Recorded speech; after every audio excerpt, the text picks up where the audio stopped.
yanzu haka muna tare da Comrade Ammar Aminu,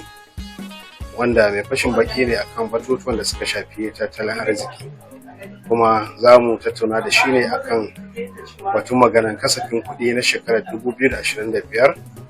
da majalisar zantarwa ta ƙasa ta amince domin gabatarwa majalisun tarayya su amince da shi. A Comrade, ka kalli wannan kasafin kuɗi wanda aka ce an fitar da zunzurutun kuɗi har zai kai naira tiriliyan 27.9. A ya ka kalli wannan kasafin kuɗi na shekarar 2025? Wato wannan kasafin kuɗi kawai gwamnati ta yi shi ne domin ta ƙara biyan nata buƙatun, ta abin da za a iya cewa su ne suka fi kowa yin capital project, ko kuma su ne suka fi yin abin da zai fi shafa al'umma, wanda na lamarin saki tunda na san in fara kawai Zai fara. wato wannan kasafin kuɗi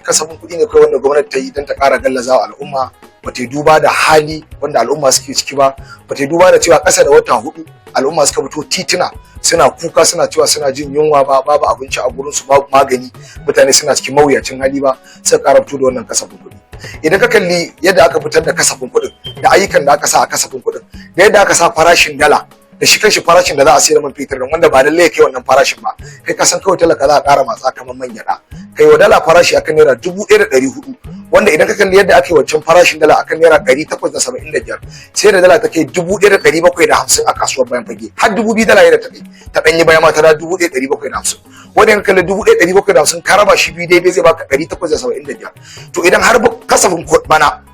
na 1,400 ya linku kamar da na bara ya linku, magana kake dala ta 2,800, wanda a kasafin bara dala tana 1,750 ana siyan shinkafa naira 100 da ɗoriya. To idan dala ta tafi 2,800 kaga shinkafa sai ta tafi 200 da wani abu.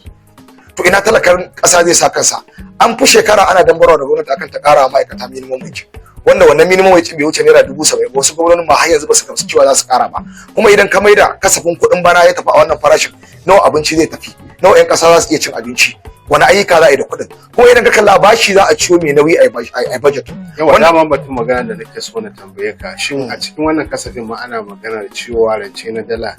biliyan 2.2. Ya kake ganin kasar za ta ci gaba da tafiya idan ya kasance ko da yaushe za a yi ma kasafin kuɗi sai an ciwo irin waɗannan rance, ko ma har shekarar ta ƙare ba za a daina ciwowa irin wannan shine dalilin da yasa idan aka yi budgetin tiriliyan 27.8 yanzu, to ba shekara mai zuwa sai an yi budget din tiriliyan 50 da wani abu, saboda shi wannan bashin da ka ciwo yana kai yana nan, kuma kuɗin ruwansa karuwa yake, za ka ringa hada da kuɗin ruwan baya da wanda ka ƙara ciwa da wanda za ka ƙara ciwa, in za ka yi budget sai ka ƙara saka yadda za ka biya wannan debt services din. To kaga kenan ƙara gadarwa da jikokin mu bashi muke yi, wanda nan gaba za a zo a ringa yin budget din tiriliyan 100 a Najeriya ba tare da kaga aikin da aka yi da kuɗin ba, wanda kullun zai rinka sa dole sai ka ƙara karya darajar kuɗin ka, tunda duk wanda zai baka bashi zai fara kallon abu biyu, safety na kuɗin sa da payback period, ya za ka biya sa kuɗin sa kuma sanaya lafiyar kuɗin sa take, sai ka gamsu ya baka shawarwarin yadda za ka biya sa kuɗin sa, yadda ko za ka biya sa kuɗin sa zai ga ma cewa ka ƙara matsayin ƙasa ka ƙara musu kuɗin man fetur, ka ƙara matsayin ƙasa ka ƙara musu haraji, ka ƙara matsayin ƙasa ka kare darajar kuɗin ƙasar ka, yadda idan ka sayar man fetur kuɗin da za a baka zai zama naira da yawa, dan kaɗan za ka san wayan ƙasa su kuma ka rinka biyan su kuɗin su. Ka kenan kana daɗa fifita buƙatar turawa, kana daɗa kashe 'yan ƙasa, wanda kullum turawan nan mun kasa gane cewa bukatun rusa Najeriya ne a gaban sa ba bukatun Najeriya ba, tunda idan ka kalla duk wani ayyuka da zai kawo ci gaba a Najeriya in dai bature za a kawo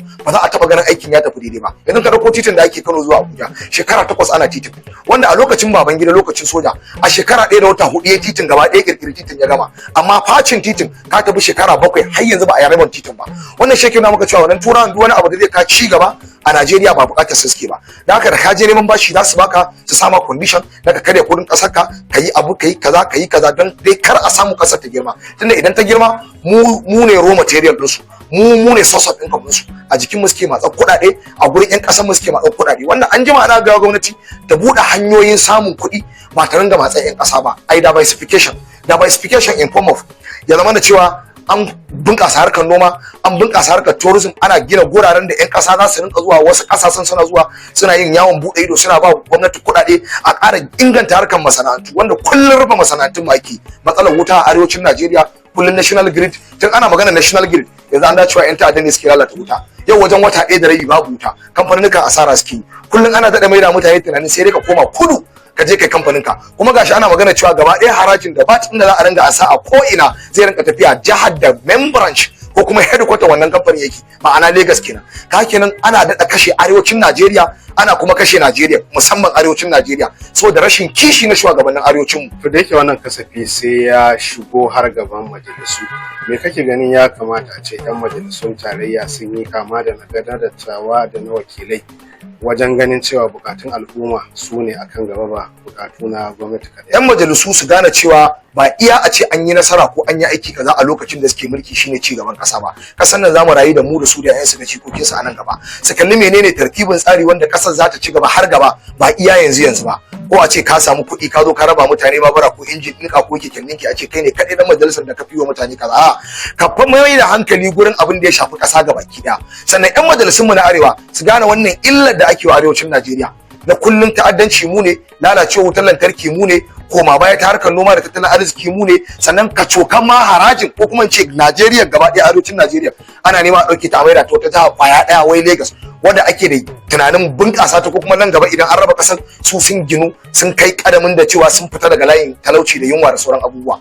To me kake ganin 'yan ƙasa ya kamata su yi, musamman duba ga su 'yan majalisun da shugabannin ma gaba ɗaya su suka zaɓe su? Al'umma su ne gwamnati. Cewa katin zaɓen su yana hannun su shine zai iya sawa su dora su kuma aje wanda al'umma su ne gwamnati. Ku sanar da 'yan majalisun ku, in ma ba sa zuwa ku gaya musu a social media, dukkan su suna kallon social media, cewar in dai har ba su yi abin da zai yiwu ba gurin ganin yankin arewa ya gyaru, Najeriya ta gyaru, wannan tax reform da ake so a kawo na san zuciya na gina wata jiha kwaya ɗaya a rusa arewacin Najeriya ga baki ɗaya bai yi ba, to za ku musu kiranye, ba sai an kai ga lokacin zaɓe ba,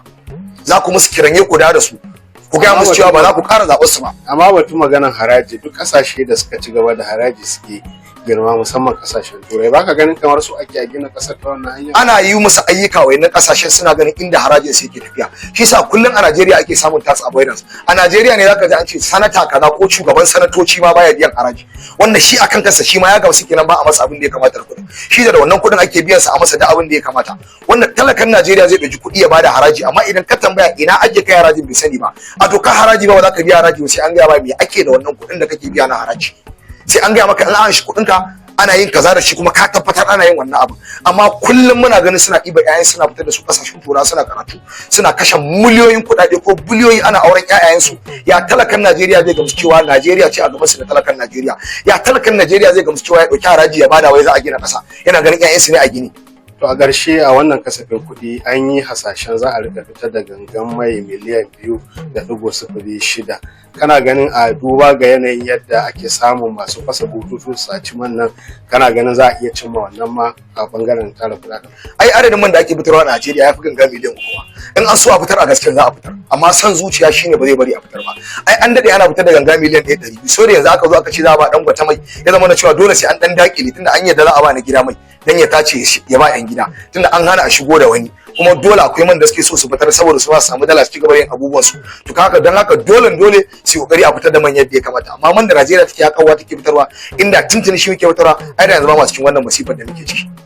To muna godiya, tattaunawar mu kenan da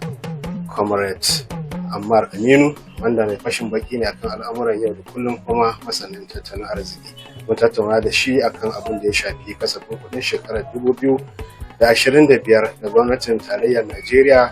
ta amince da shi domin miƙawa gaban majalisu su tantance a mai da shi zuwa ga doka.